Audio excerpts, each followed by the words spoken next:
Çok değerli bir kardeşimiz bilecek. Tamam mı?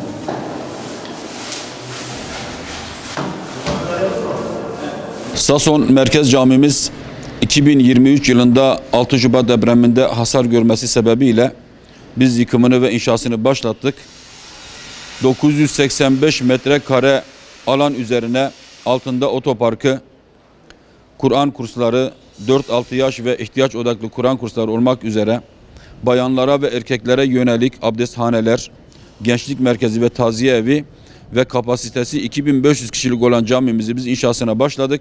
Allah'ın izniyle şu anda inşaat aşamasının son aşamalarındayız. Temizlik durumundayız şu anda. Temizliğimizi yapıyoruz.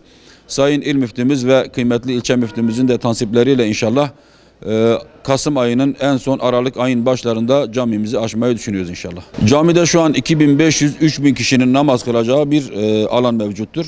Rahatlıkla ibadetlerini yapabilecekleri bir alanımız var. Tamamıyla yapmış olduğumuz işlerimiz Çevre Şehircilik İl Müdürlüğü'nün ve yapı denetiminin de kontrollerinde depreme dayanıklı mükemmel bir cami inşa ettik inşallah. Eski camimiz zaten ihtiyaca karşılık vermiyordu. Kış aylarında veya da yaz aylarının sıcaklarında cuma namazlarında özellikle cemaatimiz sokak ortasında dışarıda Sason Meydanı dediğimiz alanda namaz kılmak zorunda kalıyordular.